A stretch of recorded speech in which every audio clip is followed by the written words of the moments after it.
Good morning, good afternoon, good night, good evening. I forgot for good evening. How's everybody doing today? Welcome to the live Q&A session here on my channel. I'm not going to go through the whole intro. We don't need to do that. You guys know who I am. Anywho, today we're talking about audiobook rates, specifically per finished hour, or PFH, or pay for production. I'm sure you've heard it many different ways. And if you have specific questions about per finished hour rates, please put them in the chat. These live streams, again, are for you guys. So if you have questions about something that we're talking about, don't be afraid to ask. There's no such thing as a dumb question. So please ask. That's what I'm here for. And yes, do all the YouTubey things. And wherever you're watching, do all the things. Engage. I appreciate it. So today's poll is, what confuses you most about per finished hour rates? So because I have a lot of newer narrators and as well as you seasoned narrators, but I have a lot of new narrators that join in on my live streams as well as authors. So if you are, again, a new narrator or an author and you have a question about per finished hour rates, then please ask. We'll see if we can demystify some things for you today. So far, we have 12 votes. Get your votes in if you haven't already. 12 votes so far. Looks like 25% of you said what the per finished hour rate includes. We're definitely going to go over that today. 17% of you said calculating my true hourly pay. Kind of goes along with what the per finished hour rate includes. 23% of you said how to calculate a finished hour. Perfect. And 38% of you said knowing when to raise your rates. That's always a question. When do I raise my rates? Well, a per finished hour rate is, first let's back up. Let's just say a finished hour, hang on, I can hear myself on YouTube. Shush. A finished hour is all the work that it takes to narrate, edit, master a finished hour of audio, which is roughly 9,300 words. Some people narrate a little bit faster, some narrate a little bit slower, so it's a rough estimate, but it's a good rule of thumb to use to calculate a finished hour. So for example, if an author has a 30,000 word book, you would take 30,000 words, divide it by 9,300, and that number, which would be probably what, 2.7, 2.8, something like that. You take that number and multiply it by your rate. So if I had a $100 per finished hour rate, it would equate to $270, $280. That's the easy way of figuring out your per finished hour rate. Now, I saw some comments about dual and duet, and we can get into that, of course. But if you're just starting out and you want an idea of what to charge in terms of rate, a great place to go is to our Academy's very own voiceover rate guide. You can find that at, actually it doesn't show the whole screen here, but avosjourney.com. AVOJOURNEY, like a voiceover's journey.com. And then there is a voiceover rate tab. So you can go directly to that and view the rate guide. And there's more here than just audiobooks. We've got a rate guide for pay-to-plays, Fiverr, Upwork, commercials, e-learning, anything you can think of. This is just the audiobook section.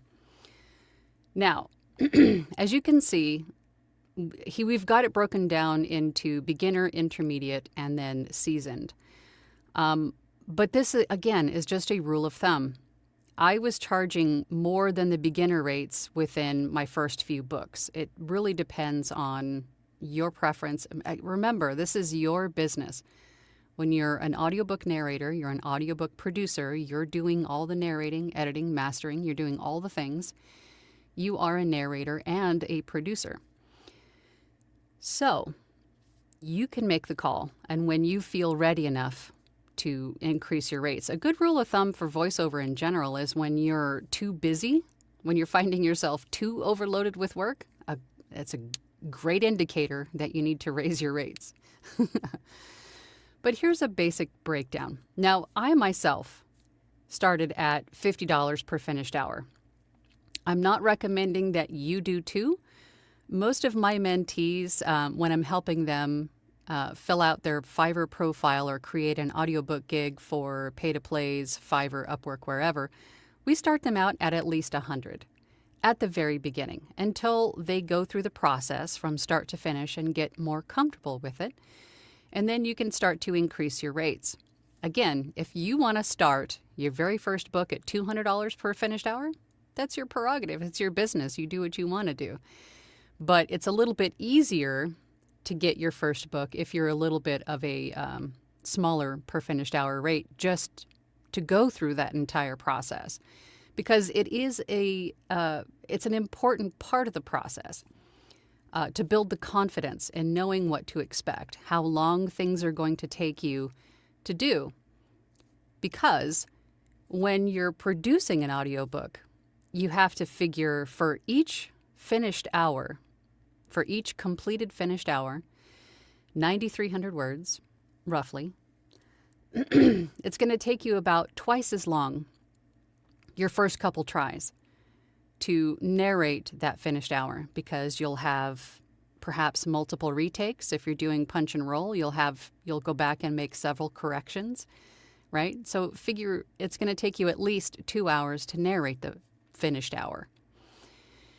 And then on top of that, you go through and do the editing, the formatting, the mastering, right? Getting it to what we call ACX standard, which is the noise floor standard of below negative 60 decibels.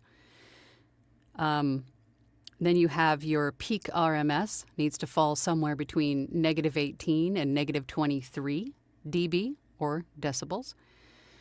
And your peak cannot exceed negative 3. Those are the ACX standards. And then there's also the actual file itself formatting, but that's the easier part. But once you get to that stage, the editing, mixing, mastering, that process in your first couple of books is going to take you maybe, depending on your experience level, anywhere from, let's just say, even 3 to 5, maybe even sometimes 8 hours. I mean, it took me a long time to figure out, and I probably did way too much in my first couple of books, but to figure out how to edit, master, do all the things. So, in essence, that finished hour has now taken you anywhere from 5 to 10 hours. That's a lot of work. So if you charge $50 per finished hour, you're roughly, if it took you 10 hours to produce that finished hour, you're making $5 an hour, right? But in my head, it was better than zero, right? I looked at it as paid internship is how I looked at it.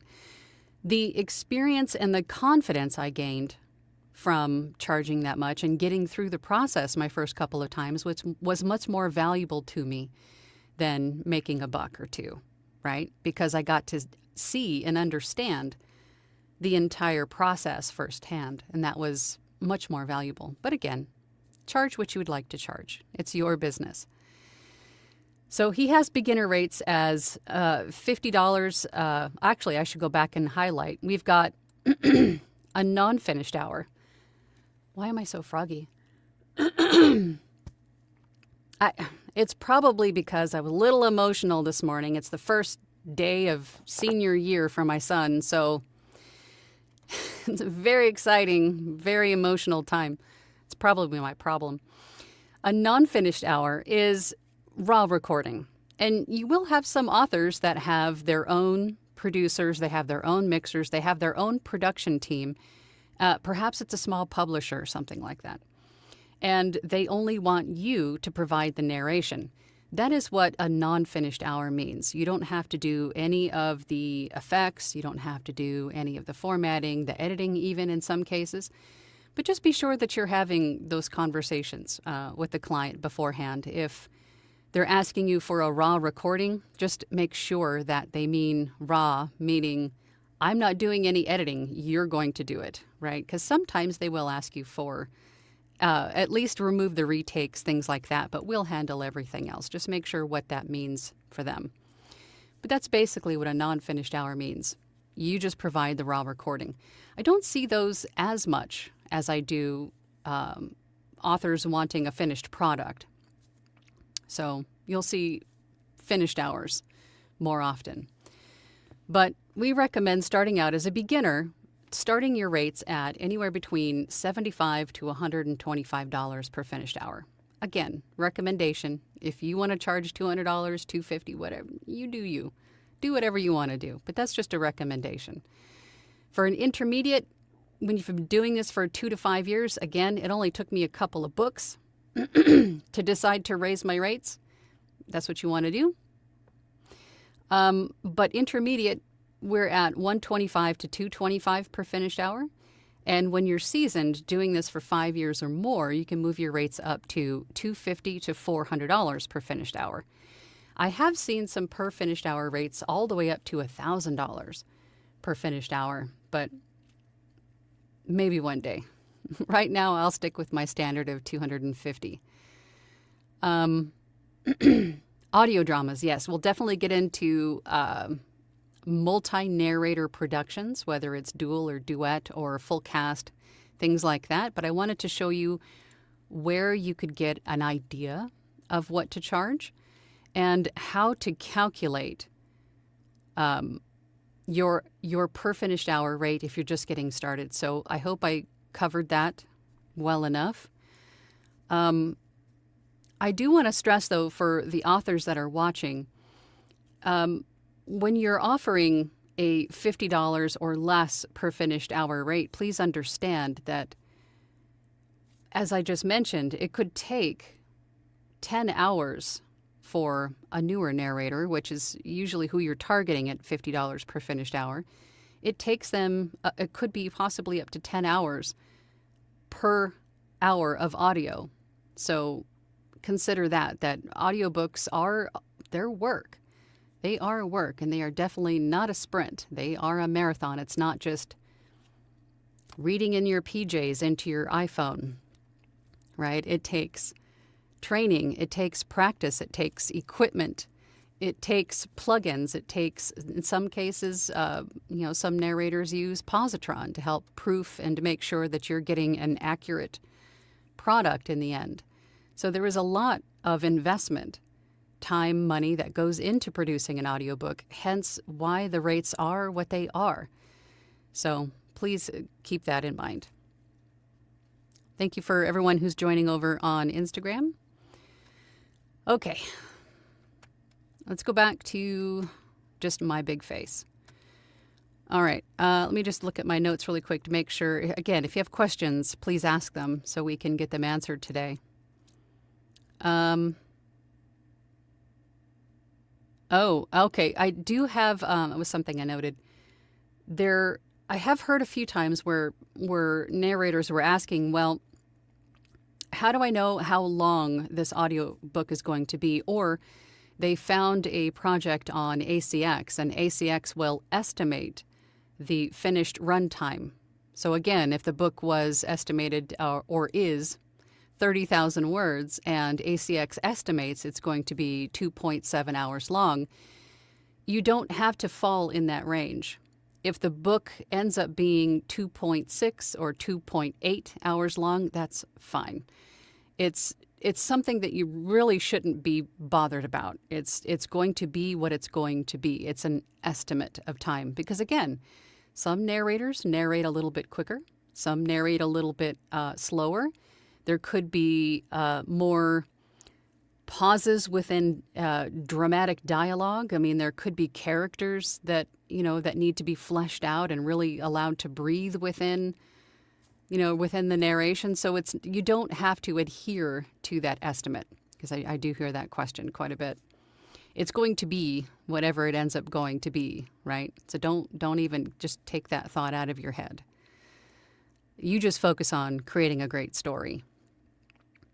So let's see. So a great way to calculate your, we just touched on this kind of a little bit, but a great way to calculate your actual hourly rate is to take that finished audiobook and, divide it by your hourly rate or your per finished hour rate. Excuse me, I'm already getting mixed up. And that will tell you what your rate is. Obviously, every book that you do is not going to be 10 working hours for every finished hour. That's usually just the first couple until you start to get more comfortable with your DAW, you get more comfortable with your editing process. You have someone perhaps build an effects rack for you, so that will reduce your time, meaning you don't have to go through the file multiple times to apply noise reduction, and then to apply mouth click reduction, then to apply compression, then to apply the EQ. If you have, once you get to the point where you're a little bit more comfortable and you start to build your own effects rack or have someone build it for you, you can apply all of that with one button, so that will save you tons of time. You'll start to streamline your process so that 10 hours per finished hour is now down to 8, and then it's down to 5, and then it's down to 3, right? As you continue to progress and get better and more comfortable with the whole process. So your hourly rate is going to increase the faster and the better you get at producing an audiobook. So it will make sense, right? Dollars and cents. See what I did there? All right. Let me just make sure that I covered everything that I wanted to cover this morning. Oh, yeah. There's even, especially for fiction, there's even work that goes into the audiobook production before the record button is even started or is even pushed. Pressed? Tapped? You get my meaning. For fiction, a lot of narrators will go through and make notes on looking up pronunciations for words or highlighting dialogue for each character, making notes as to where to pause, things like that. So there's manuscript preparation that is also involved, again, most commonly with fiction, but nonfiction too.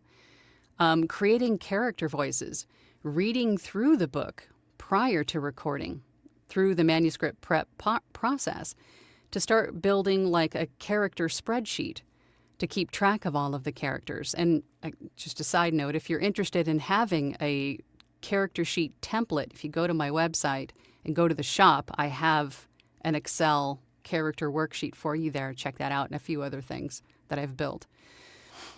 Let's see. Oh, the per finished hour rate also includes pickups and errors, like things that maybe were caught that need to be, right? That's on the narrator to fix those things.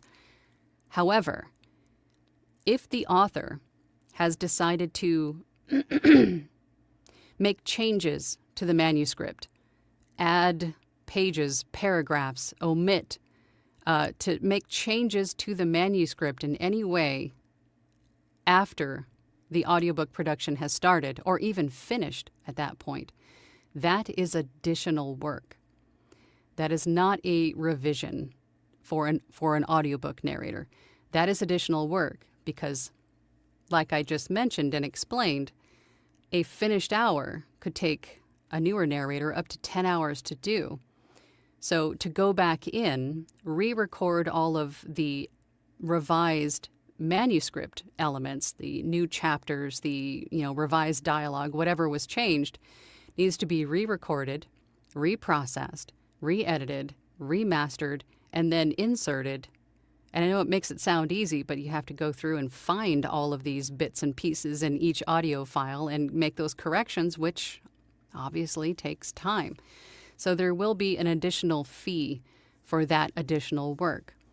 But if the narrator makes a mistake, of course, that is included in the per finished hour rate. Let's see.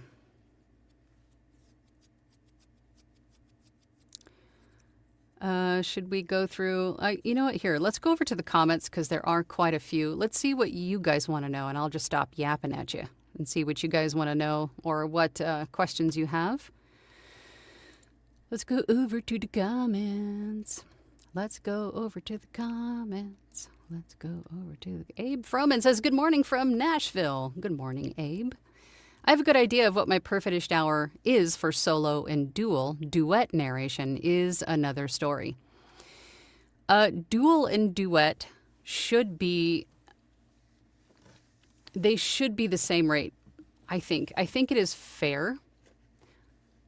Let me finish before you start typing in the comments about whoever's the producer. I understand. I'm getting there. It should be a higher per finished hour rate for both. Like if we go back to the rate sheet here, just as an example, if it is a dual or duet narration, one of those narrators, more than likely, is also going to be the one to do the mixing, to do the final production, right? Both narrators have their parts to narrate, but then usually one of those is also the one who puts it all together. So that person is going to get a little bit of a higher per finished hour rate, meaning that both narrators, to keep it easy for the author and for just to keep things streamlined, the whole production should be closer to the $250 to $400, even sometimes $500 per finished hour. Now the narrators can split that however they see fit. So for example, if they both wanted to say, okay, let's just say it was $500 per finished hour. Each narrator would get, $200 per finished hour for the narration. And then you can even split if it's it's easier to do if it's a dual POV kind of a thing. But you could even split it by who narrates more than the other, or you could just do an even split, and the person that's doing the production part of it gets the additional $100 per finished hour. It's really up to the two narrators to figure out who's going to do what and who gets what. The author's only concerned about what is this going to cost me? Here is the number. So if you're on a place like ACX, or if an author reaches out to one party and then they bring on their narration partner, then those two can discuss and figure out who does what. The author just gets the final bill, right? They get the final per finished hour rate. And then you two do what you want to do with it. But obviously the person doing the production is going to get a little bigger piece of that per finished hour rate. Okay. Abe says duet can vary greatly and therefore is harder to calculate. Sometimes you edit and master files, while other times it's your duet partner or an engineer. There is also duet style with a POV, with a solo POV. Yes. Another thing I want to tack on about the dual or duet narration, and if neither narrator is willing or capable of doing the production part, they may need to hire a engineer to do that, an audio engineer, or someone who is familiar, obviously, with producing that kind of a project.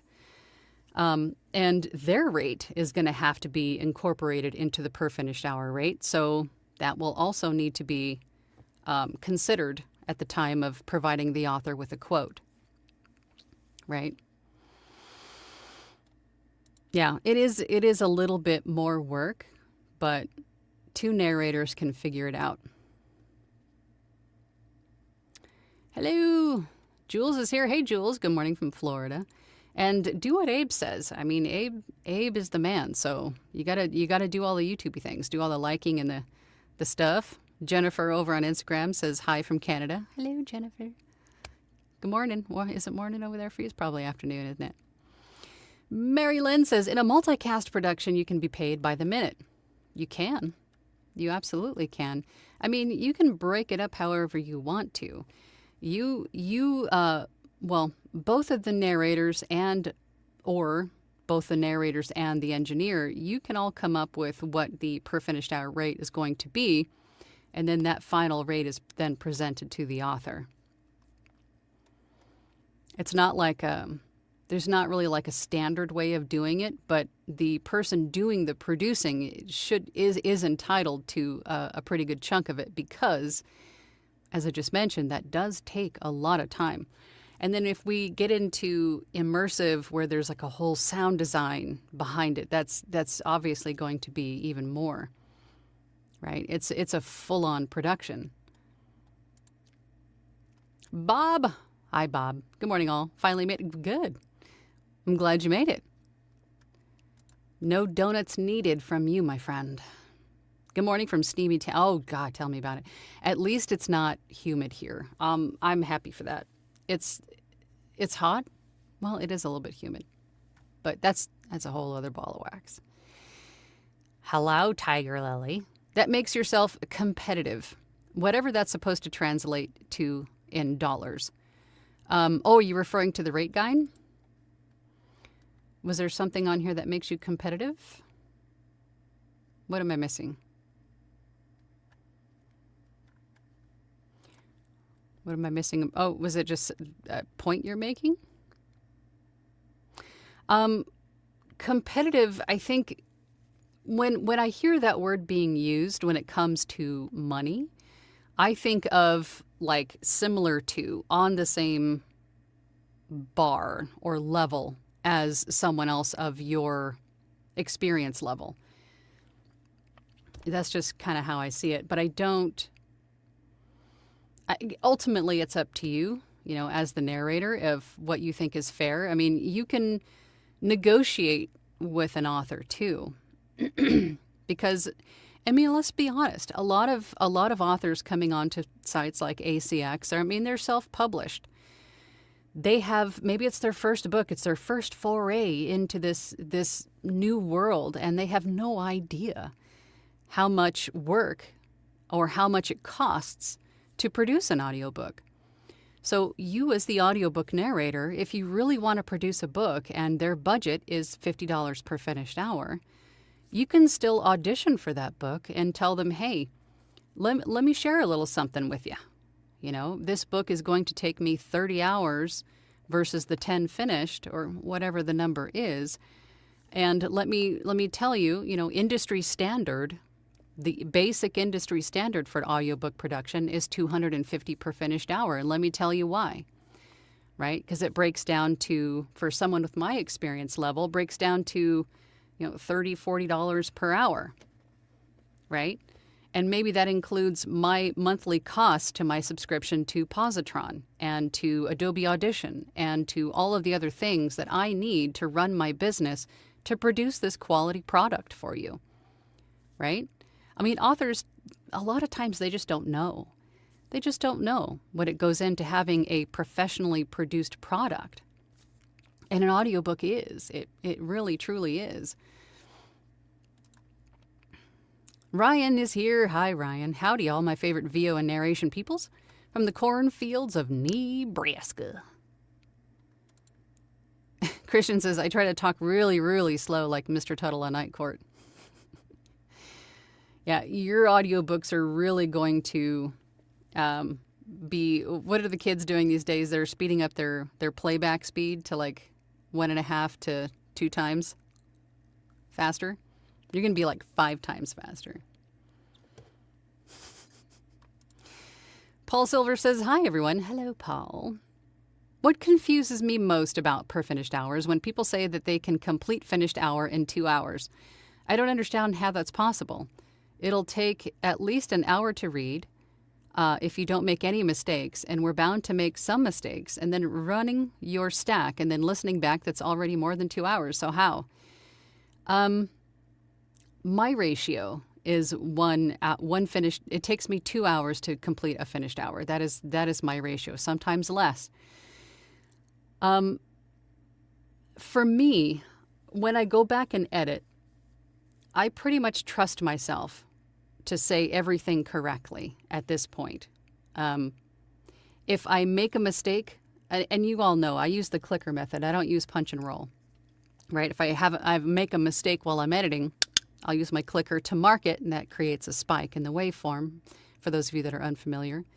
And so when I go back and edit, and I also have my spectral display available on my DAW, so I can see where noise is. I can see where the breaths are, the big unruly ones, or mouth noise, or I can see all of that. So that makes the editing process so much faster because I can immediately see without having to listen through the entire thing to take out my retakes, to target mouth clicks that my rack didn't remove. And at the point that I'm editing, I forgot to mention, at the point that I'm editing, I've already applied my effects rack.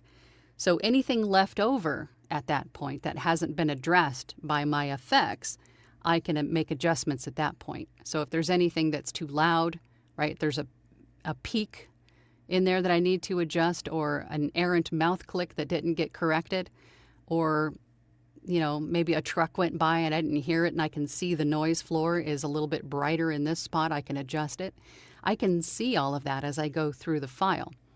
So, but getting to that point definitely takes a lot of practice. It just, it took a while to get to that point. Again, my first couple of audiobooks took me so long to do, but I learned so much in that process, and it really built my confidence.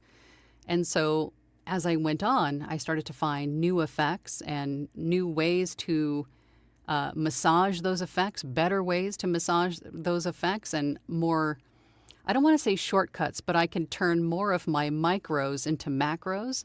So then that way I can take multiple steps and make it into one with keyboard shortcuts and things like that.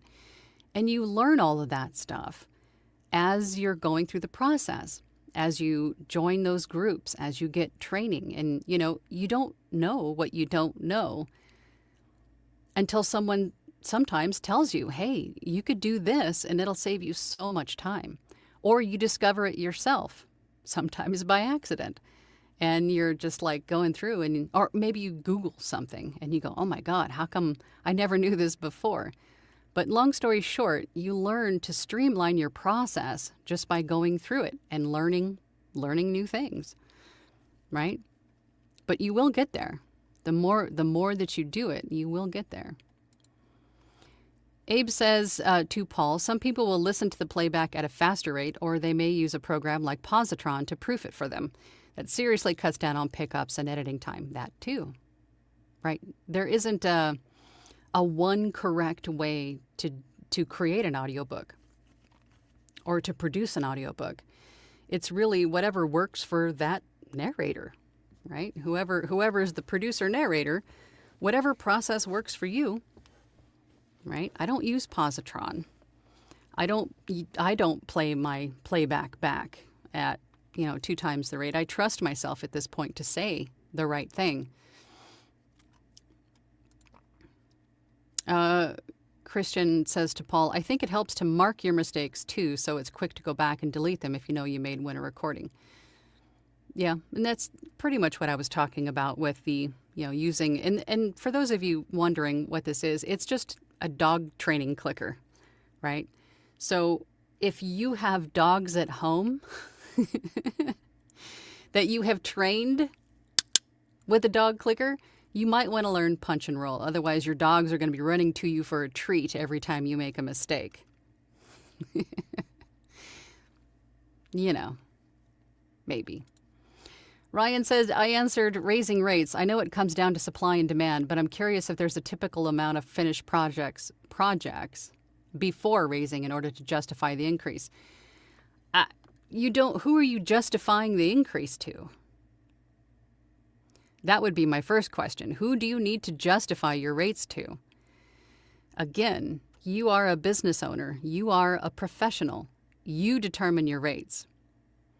If you decide to compromise or deviate from your rates to, make a deal on something that you really want to do, and the author perhaps has a little bit of a smaller budget set aside for this project, and you want to, give them a lower rate, that's up to you. But your rates are your rates. And when you feel that you are starting to get it, right? You have the confidence in knowing what you're doing, It doesn't have to be supply and demand. But, obviously that's a good rule of thumb. When you're too busy, then maybe raise your rates. But if you've, like for me, I raised my rates after my second book. Because the experience that I had learned from just creating 2 audiobooks was enough for me to justify my rates. I'm experienced. I know what I'm doing, right? I know how long things are going to take me to do. I know what's involved. I raised my rates after 2. So ultimately, if you feel like you're at the point where you're confident in your skills, raise your rates. You don't have to justify it to anyone. Your rates are your rates. Know your worth. Rustic Hillbillies here. Good morning. Matthew Caldwell says, good morning from not far from Nashville. I'm late today. And no donuts. Matthew. We're going to have a conversation, Matthew. Because if you're late, you bring donuts. Or cherry fritters. Or both. I'm very partial to cherry fritters. Abe says to Ryan, I started raising my rates when I have projects scheduled out. If you are in demand, charge more for it. That too. That too. Matthew says, my first book is finally published. Congratulations. But you still owe me donuts. I also got 2 more offers this week from pretty old auditions. So now I have another fiction and nonfiction book. Not nervous. Maybe nervous. It's okay to be nervous. It's okay to be nervous. I mean, I'm like 300 audiobooks produced at this point, and I still get nervous. But it's more of like an excited nervous, But it's okay to be nervous. It's okay to be nervous. I mean, we all have that little imposter monster that sits on our shoulders, and it never really goes away. But what outweighs that fear is your confidence in knowing that you know what you're doing, right? You've already got 1 done. You know a whole lot more at 1 audiobook produced than a lot of other people who are just dreaming about doing this, right? Don't ever forget where you started, right? So don't be hard on yourself for having just a little bit more experience than someone else. That is still experience. That's still, you took that step forward to do the thing, and you did the thing. So give yourself credit for that. And be more confident. But it's okay to be nervous at the same time. It's okay. It just means you want to do a good job. And that's a good thing too. Roderick says, good morning from Jacksonville, Florida. We got some Floridians in the house today. Paul says to Abe, yeah, I guess listening back at 2 times speed would make that work. I just wouldn't trust it. Yeah, I don't do that either. I don't do that either. Ryan says, I honestly get more confused on rates for other types of work. When I go to quote a rate for like a YouTube narration, et cetera, I get less confident in my quote. Well, Ryan, again, that rate guide that I was just showing you on avosjourney.com, which you're a member of, you have access to it. There's a lot of, like I said, almost everything. Actually, I think everything that you can think of voiceover related is on that rate guide.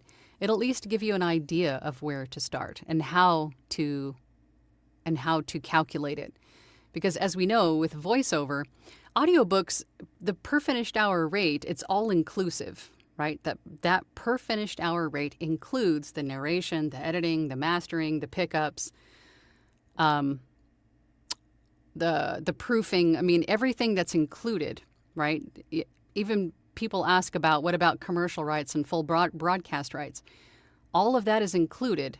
Those permissions, everything is included in that per finished hour rate. It's kind of like a buyout. And that's how I explain it to my authors, because you have royalty share, which are sharing in the royalties of the book or audiobook. Or you have the per finished hour rate, which is sort of like a buyout. You're buying me out of any future royalties in this book too, where once it's uploaded, you as the author collect all the royalties on this book. I'm bought out with my per finished hour rate. So that's another way to look at the rate. But for voiceover, you also have, per word, you get a price per word narrated. Plus, if you're splitting files, if there are, again, commercial usage rights, full broadcast usage rights, if it's national, if it's regional, if it's global, there's so many different factors to factor into your finished quote for a customer. But if you're curious about how to configure all of that, go to our rate guide at avosjourney.com. Matthew says, this isn't a rate question, but what is your target noise floor for raw recording? I've been working on my booth closet recently, and I'm not sure what I should be targeting. I've seen a lot of people come in at about, myself included, somewhere in like the 50s, sometimes even high 40s.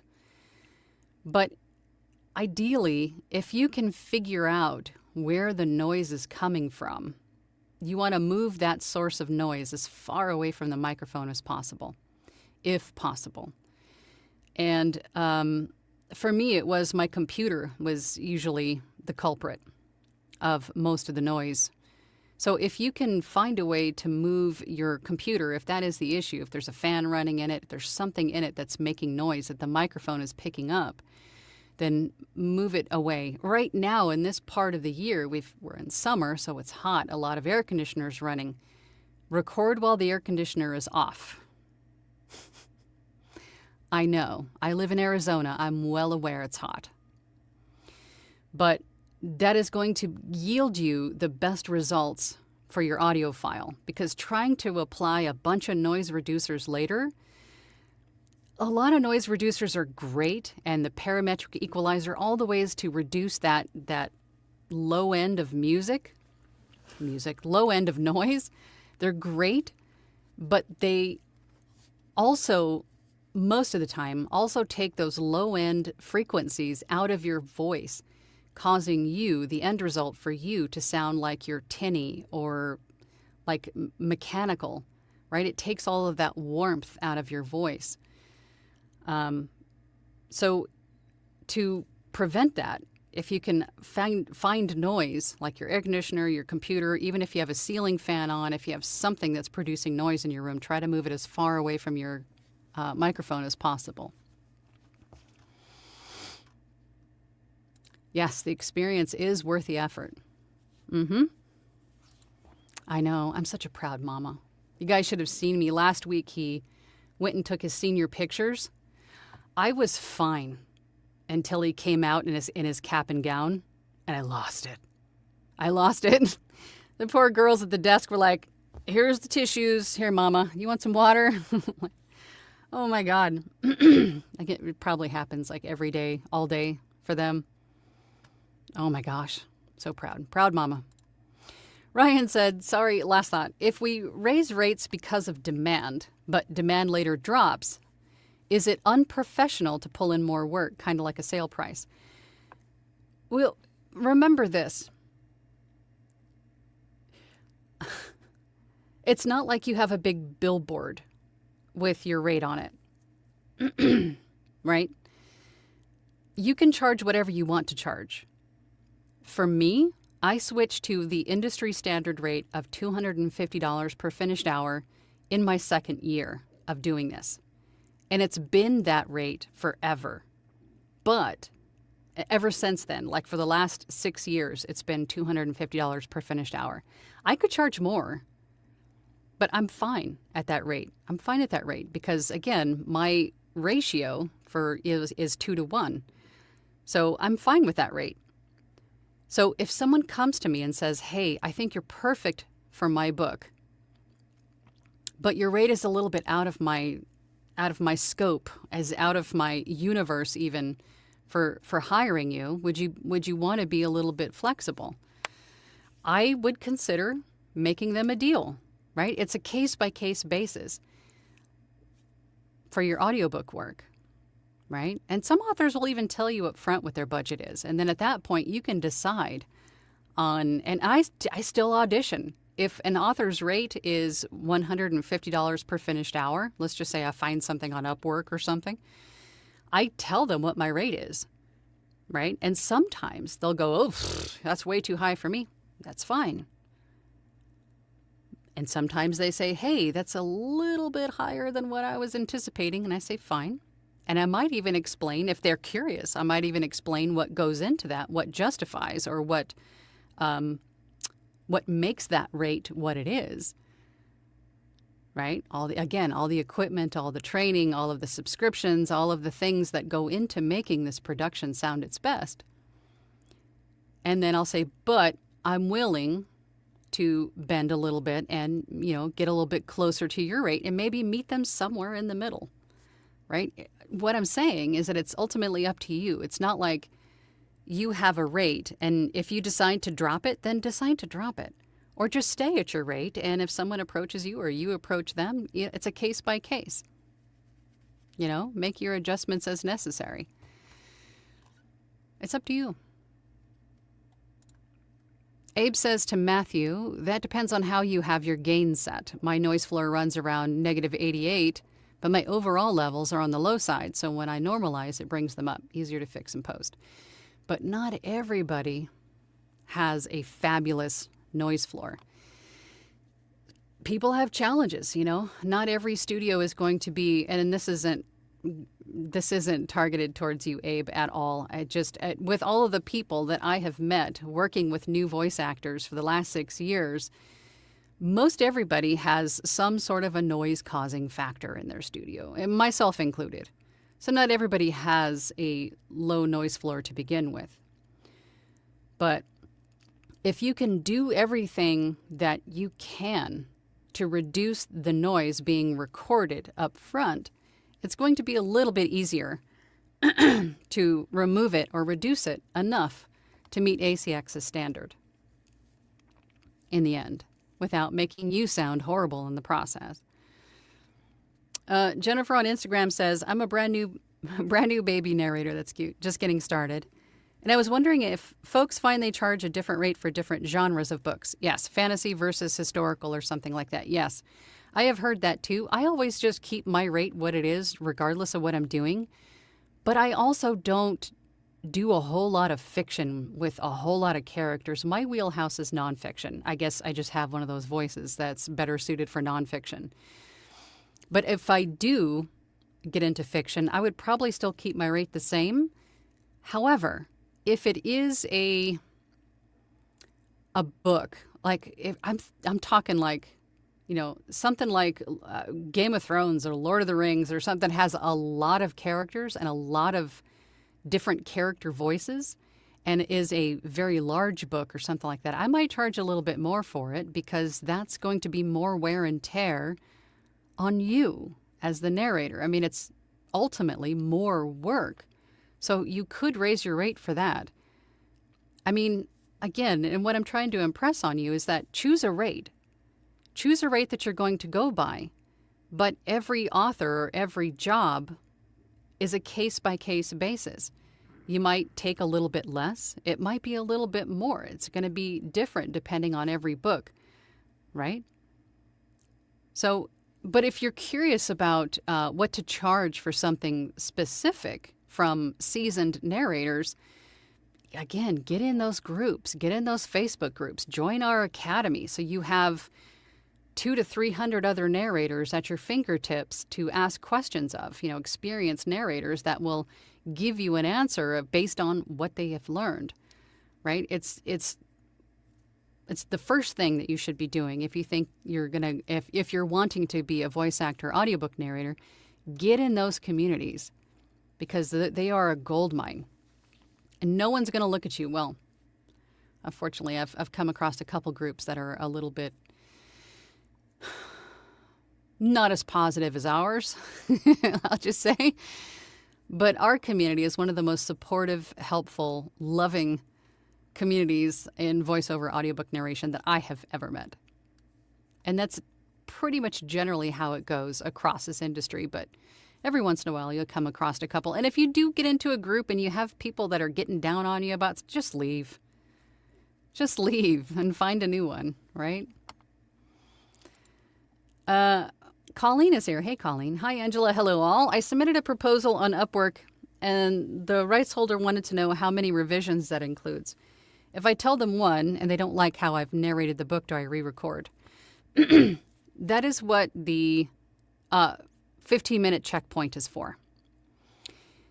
Once you submit to them the first 15 minutes of narration, at that point, they can decide whether they want you to speed up, slow down, give it more drama, hype up the emotion, whatever they tell you. That is their opportunity to make a change, to add their direction, if they haven't already in the discussions before the contract was even started.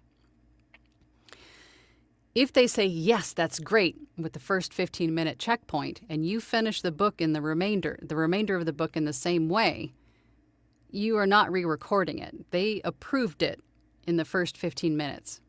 So no, you do not re-record it.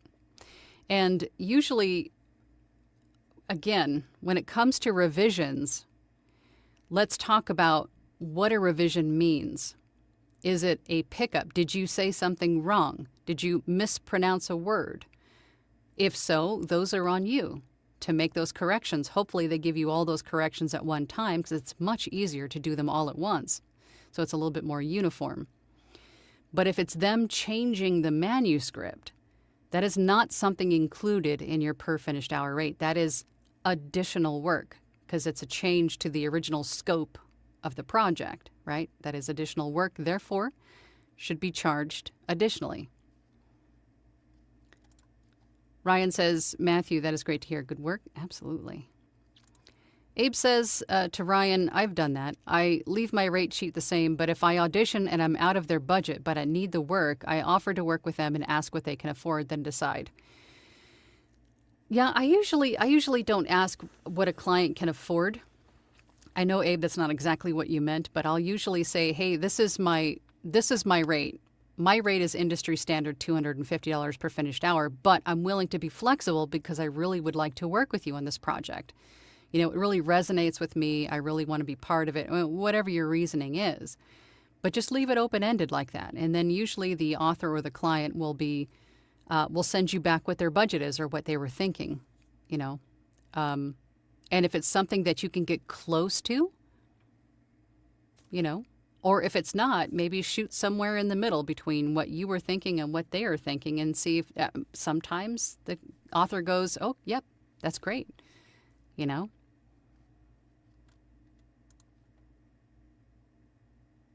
Yeah, -88. Yeah, my raw noise floor is somewhere in the 50s, I think. Like 56, 57, 54, even sometimes, depending on what's happening. I don't know why it does that, but it does vary. Ryan says to Abe, I would agree with that. Just wondered if there was any particular unspoken rule of thumb for the size of your finished portfolios as a justification. No. Nope. It's up to you. It's up to you. You call the shots.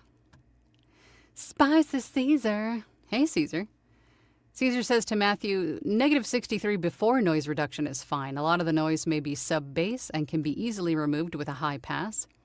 The remainder is broadband attenuation plus an expander. And in English, that means a little bit of effects can be tweaked to make you sound better. Caesar is our resident technical guru, and now a coach for A VO's Journey Academy. Congratulations, Caesar. For those of you that don't know, Caesar has now been taken into the Academy fold and is now a tech coach for our Academy. Abe says to Ryan, not that I know of, I have only 6 published works. I have more in my pending than I have published. That's awesome. To be fair, I also have several that are completed that haven't published yet. Look at you cranking them out. See, Ryan says to Colleen, if you do a test file at the start of the project, then they will have, that's basically what I'm saying. Yeah. Give them the first 15 minutes and not the opening credits, you know what I mean? The first section of the first body of work, so they can hear the narration as you go, right? So the introduction, chapter 1, whatever it is. And if chapter 1 or the introduction are super short and it's only like 7-8 minutes, then that's what it is. But it's basically, that's what that checkpoint is called, and that is what it is for. Matthew says, I'm meeting with the rights holder tomorrow to go over a nonfiction coding book that I just got offered. I'm a bit nervous about how much code will be in there and how to read the code. So before you meet with him, ask for the manuscript so you can review it, so you know what to ask. Right? So once you get him or the author on, hopefully it's a Zoom call, and you say, okay, on page 15 where you've got all of this code, how would you like me to read that? Right? Make sure that you're ready with your questions when you meet with him tomorrow, or her tomorrow. Matthew says, hoping the rights holder will allow me to either read it shorthand or reference online materials and the listener can find the code. Yeah, I mean, that could be a thing. And keep in mind that the author can also use, oh my God, it's almost been an hour already. Holy Moses. The author can also incorporate an accompanying PDF. If they want to just reference something visual, they can include that with their audiobook. But you as the narrator will need to be able to say, please see reference on page 1 of the accompanying PDF, right? You need to know what to reference and where that reference is, so then you can give that reference as the narrator. Tiger Lily says to Matthew, I want to say the rule of thumb is that you must read literally what is on the page, but if someone is listening to a coding book, they're prepared to hear that. I would think, yeah, I would too. But if you're meeting with the rights holder, definitely ask them, like, to demonstrate how they would like that narrated. Let's see. Roderick says, is the term mastered more than just the final editing? Mastered is, to me, and I'm sure Caesar has has a better answer. Mastered to me means that it has gone through its effects, right? It has gone through its effects, and it is at the volume that it needs to be at, right? The audio is where it needs to be at, the finished audio. So the effects, the noise reduction's done, the equalization is done, the match loudness and or normalization, whatever you use, all of that is done. It's mastered. It sounds its best. That is mastered to me. So that is different than editing it, removing retakes and adjusting things. And then formatted is when you're actually meeting all of the standards, and then also the file itself is at the appropriate sample rate and bit depth as well. But that's just how I interpret it. I'm sure someone has a different answer. Let's see. I'm trying to find questions. I had no idea I was talking already for an hour. John says, do you have checklists, whether you need them every time or not, for recording all the things you would do at the manuscript, so you can refer to them if I say your setup changes? I don't, but you definitely could. And I think that's one of the checklists that I have on my website. If you want to, again, go to voiceoverangela.com and go to the shop. And I'm publishing more of those helpful templates and checklists for you guys. Obi-Wan says, I found editing software I really like. Oddlit. The creator host is Noah Sung. It isn't free, but I think it's worth it. Okay. We'll have to go definitely check that out. Everybody check that out. Oddlit. Checking it out. Thank you for that, Obi-Wan. Let's see. I gotta look for questions.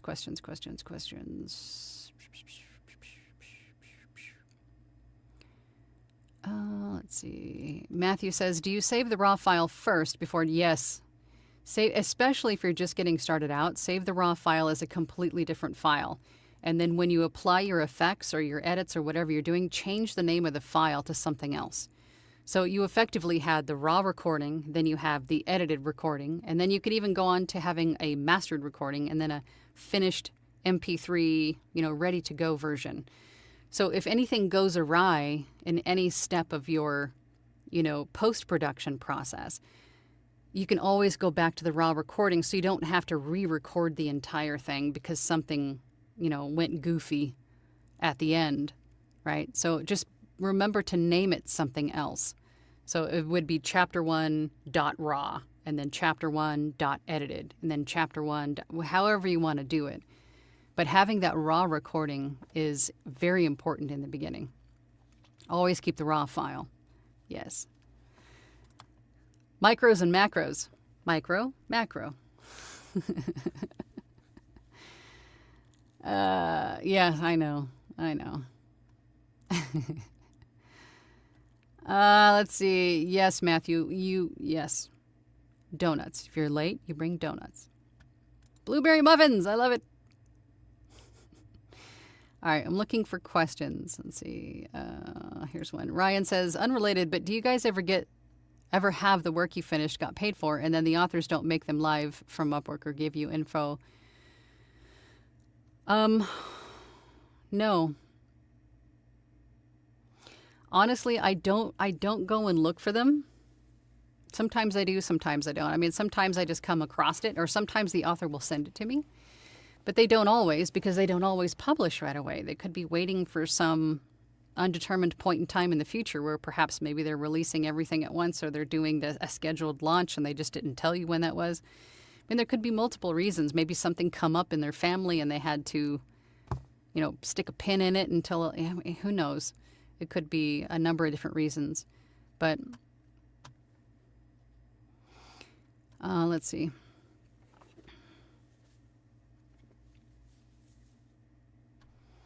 Shadow Warrior says, hi from Vegas. At the time, I unknowingly took a lower rate for my first audio. Oh, that's a big one. That's a big one.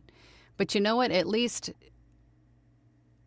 same. I mean, my first audiobook was not small by any means. But and it was royalty share. But again, I didn't look at it as, I'm not going to get a big return on my investment of time, because that time I was investing, I was learning. And to me, that was much more valuable than a couple of bucks, right? It was like learning hands-on is the best way to learn for some people, myself included. And so that really, really helped me to understand what to do, what not to do, how long things take, so on and so forth. But at least you got paid for it. That's fantastic.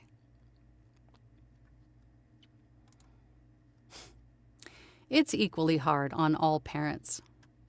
But maybe I'll just take that and say yes. It's definitely hard for moms.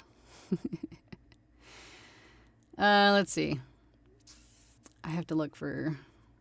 I got work I got to finish. Caesar says, if I may, I can recommend a $160 audio interface that can potentially reduce your raw noise floor, and if not for you, perhaps anyone else would be interested. And what is that, Caesar?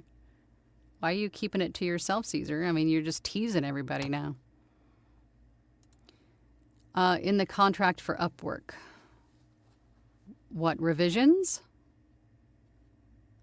It's everything that you told them would be included in this project, in the scope of the project. And I always do that. I always reiterate with every client, every new client that I meet, I always reiterate my understanding of what we've agreed on before we get started, just to make sure that I haven't missed anything, or maybe they've forgotten something, right? Everything that has been said is now reiterated.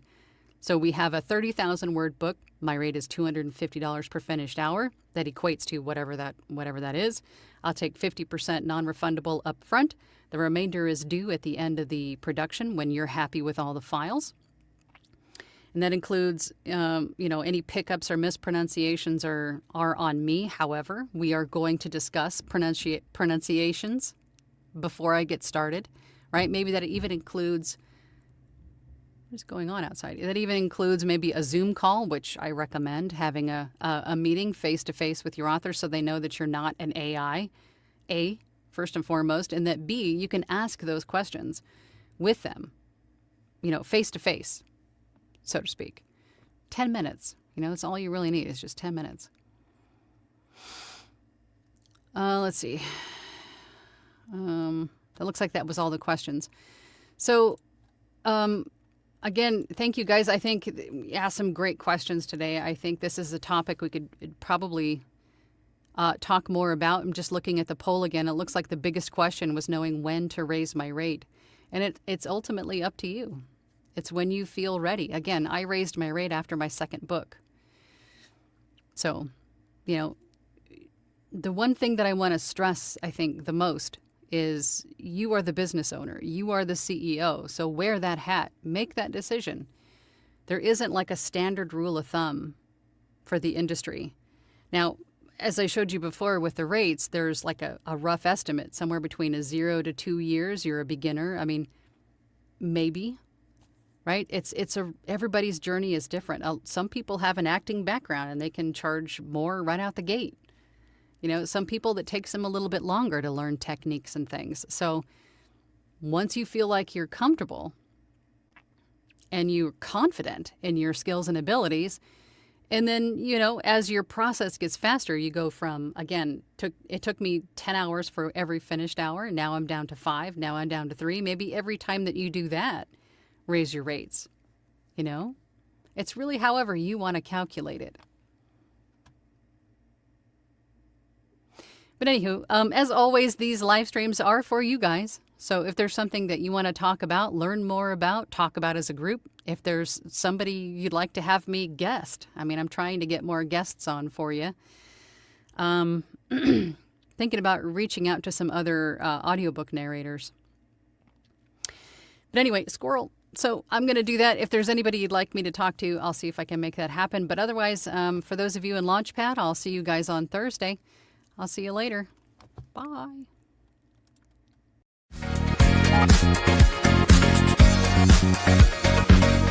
Thank you.